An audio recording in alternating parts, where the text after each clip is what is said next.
Netflights.com, sponsors of the William Hunt Trilby Tour.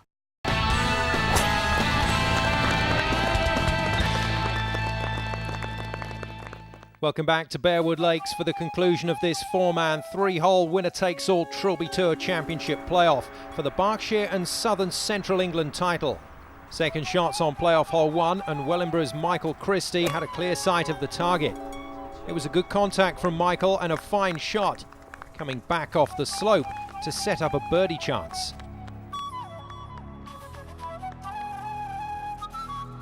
And the bookmaker liked the odds nearly as much as he liked the camera.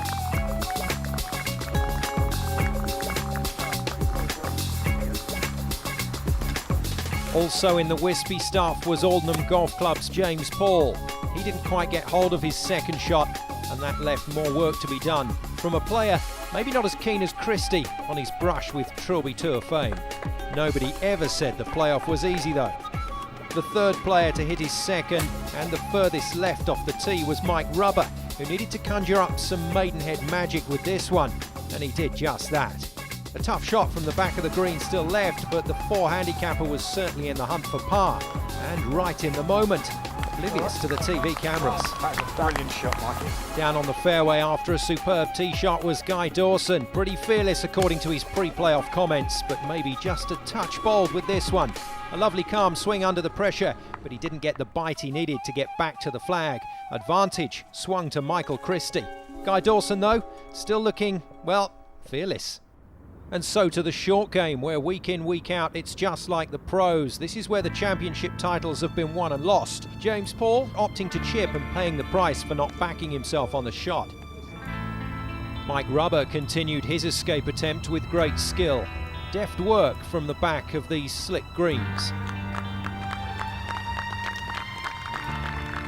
But it's not often you stand over a pressure putt with a Ryder Cup legend watching on. In the dark blue jacket, John O'Leary was living every moment with the players, while Mike Rubber was trying to live with the pain of a Trilby Tour playoff. A shot dropped and he would head for hole 2, the 17th here at Bearwood Lakes, in a share of third place.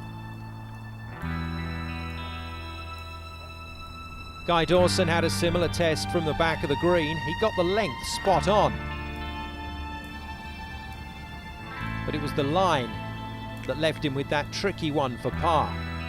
Trilby Tour champion Steve Cowell in the background showing his appreciation for Dawson's efforts at playoff hole 1. No dramas, no drop shots. Dawson headed to the next tee, potentially with the lead.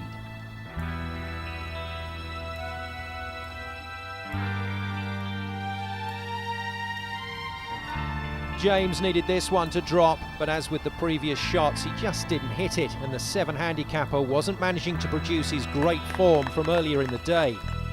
A shot dropped in the end by Paul to join Mike Rubber in a share of third place.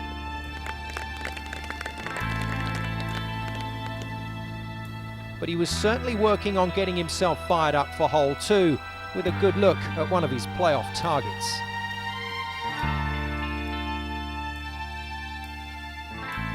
Guy Dawson's lead, though, was not assured. Michael Christie had this for outright control. In the end, his fine second shot not producing a birdie, but certainly showing that his steady game could put him in the mix. Christie finished playoff hole 1 level to share the on-course lead with Guy Dawson as they headed for the next tee. Here's Steve Cowell again with his take on playoff hole 2.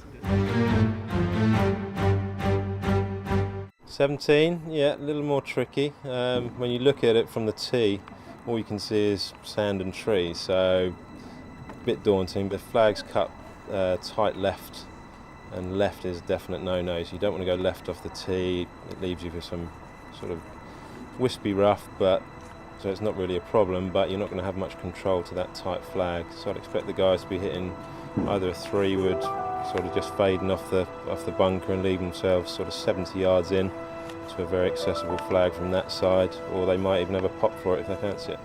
It was actually a trademark Steve Cowell move from Michael Christie. When all around him would be tempted with driver, he stuck a cheeky one in play with an iron and backed himself on the mid-iron approach. Guy Dawson, his fellow leader, though, fancied a dart, and yet again his accuracy from the tee was rewarded with another fairway and another pole position.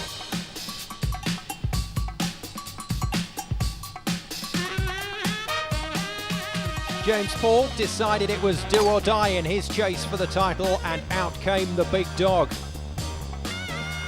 But he took it for a walk in the woods. It wasn't James' day so far, at least. Mike Rubber also backed himself to batter his way to the green in one. He had the distance, but it just wouldn't come back, no matter what he tried from the tee.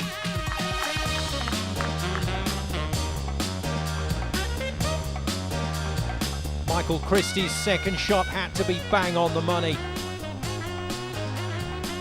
But it wasn't. The first big problem for Michael loomed.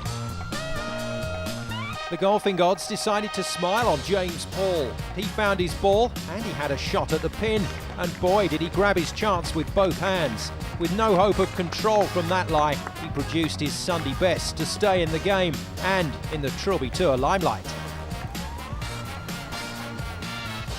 For Mike Rubber, the door was open if he could find his A-game. And it was good, but not good enough for Mike, obviously.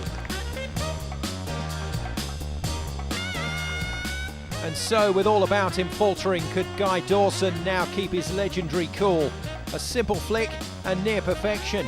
Dawson's worry from here on would surely be how on earth was he going to play the next club medal without the TV cameras present. Back to cold hard playoff reality though, and James in another must-drop scenario. That didn't play out as he wanted. A par to remain at 1 over as he headed down the last. Technically, still in it. It was also nail-biting stuff for the now former leader, Michael Christie. He couldn't recover from his last shot and bogeyed to go 1 over with 1 to play, leaving Mike Rubber and Guy Dawson to try and take the chances on offer. Rubber from distance struck it superbly, and this is how far it went in before it came out. Just millimetres between birdie and par, Mike stayed on 1 over and had to watch Guy putt for a 2-shot lead going into the last. This then for 1 under and complete control of the playoff for Dawson. Never in doubt. Until it stayed out, that is.